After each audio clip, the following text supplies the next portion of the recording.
Well, in Victoria, the Andrews government is approaching the final stages of negotiations with China over their billion-dollar Belt and Road initiative. As trade tensions between Australia and China continue to escalate, questions are being raised over why Victoria is the only state entering such an agreement. This is gravely concerning, and Victoria needs to explain why it's really the only state in the country that has entered into this relationship.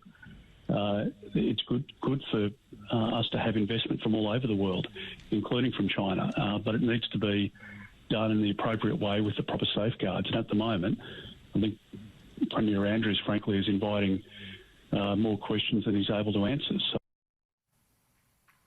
During a hearing of the Victorian Parliamentary Accounts and Estimates Committee on Wednesday, Transport Infrastructure Minister Jacinta Allen refused to answer questions as to whether the $24.5 billion that the Andrews government intends to borrow to deal with the virus pandemic will be borrowed from China. At the hearing, the committee's Deputy Chair, Liberal MP Richard Reardon, repeatedly asked Minister Allen how much would be borrowed through the Belt and Road initiative, and the minister stonewalled. Richard Reardon joins me now from Melbourne. Richard, Labor's federal deputy leader, Richard Marles, spoke with Sky earlier today, and he was pushed pretty hard on the issue of this secret deal with China. Let's have a listen. Transparency is a good idea, and it's always best to be as transparent as one can be in terms of the way in which government occurs, and we very much support that principle. But I'll ultimately leave the answers to those questions to the State of Victoria. You were fairly pointed and forensic in your commentary in the committee hearings this week. What's your concerns with this agreement? Well, my concern is the one I think all Victorians have, and that's we know there's a coronavirus pandemic. We know there's going to be a huge cost to state and federal budgets. And the Victorian government is very quick to talk about its big build and all the projects it's had underway. But Peter, as you saw, and Victorians, if they want to go online and have a look at the hearings, the government just won't fess up with where they're getting the money from. I mean, in an emergency sitting in Parliament, we've authorised them to access another $24.5 billion, which is just, the debt is at, stratospheric levels now. We've got this huge debt. A simple question to the minister. You had departmental officials, the Premier, everybody's been, curtsying around China now for the last couple of years.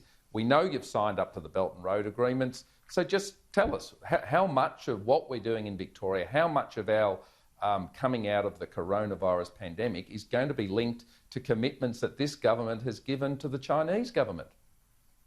What's extraordinary about this deal, at a Commonwealth level, if a nation state like Australia had an agreement, we call them treaties and other things, but it had an agreement with another nation state, in this case China, it would have to be ratified by the Parliament. There's an enormous level of transparency about the detail of the documents. Now, we don't know much about what's happened here between Victoria and China. What mechanisms do you in the Parliament, I know you've used this hearing to talk about the debt in relation to infrastructure, but what tools do you have to take the Victorian taxpayer into your confidence to say this is what we have signed and what it means for you here in Victoria? Well, sadly, Peter, we don't have a lot of tools. I mean, the Andrews government has pretty much control of both houses in the Victorian Parliament. But what we do have is people power, really. I mean, this has gone viral the last 48 hours with real concern. I mean, people are beginning to wake up to what this means. We've seen the government turn its back on farmers, and I'm a very proud country Victorian with a fantastic region in Western Victoria, big crop growers. We rely on export markets. These guys have just stood back and said, it's not our fault. We're supporting China here, to hell with Victorian farmers and farmers more generally. And there are serious questions the community wants to know. And then to top it off, in the hearings, we heard Minister Allen say it's an indecent thing for us as a Parliament, as Victorians, to ask the question, where's the money coming from? And we know that they've had departmental officials, Premier, ministers in China making arrangements, organising, talking to Chinese companies, and yet they won't tell us what they're talking about. What I find extraordinary too, reports today that the Premier has been a frequent visitor to China. Almost every year he has been in China during his time in office as leader. When asked about this issue, Anthony Albanese this week said that he backs the federal government. This is the comments made by Tim Pallas, that he was criticising Scott Morrison and his team for wanting to see an investigation into this virus, and he was arguing that's the reason, and backing China, if I can say that, over the retaliatory measures. And even Richard Marles didn't want to be embroiled in this issue. He's Victorian Labor as well. So what is the hold that China has over Daniel Andrews and Tim Pallas and your minister, your infrastructure minister as well? Well, look, this is the big question we've asked. We've heard the government's response, which is it's indecent for Victorians to want to know that answer. And look, this government has a majority. They've got another 2 years to run. People will not tolerate being told they can't have the answers to these questions. Victoria has got commitments galore when it comes to the tunnels and other infrastructure projects. This government says it's going to budget for and it's going to pay for. We know that the Metro project is closing in on $4 billion over budget, and it's not even half built yet, so heavens knows what that's going to get to. If you don't mind, Richard Reardon, I've got to ask you, you're mentioning all these infrastructure projects. It's a big port development in Victoria as well. I use the example at the top of my show.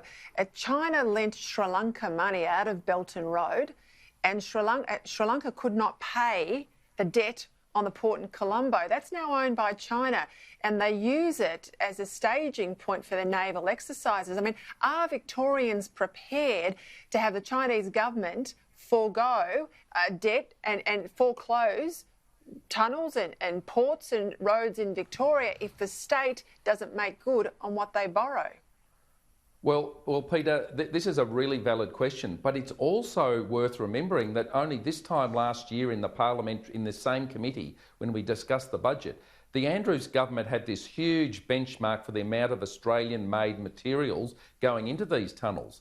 Now, we know they've reneged on that. They've already increased the allowances to Chinese companies and Chinese materials from the Chinese government, and probably from these secret conversations they keep having.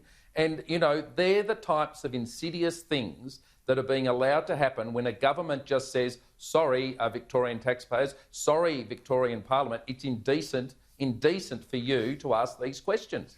And look, you've cited what's happened in other countries. We know already that they're giving in on Australian-made components in the tunnels. I mean, these are big bits of infrastructure that we want to know have good quality, the highest quality Australian materials going in them.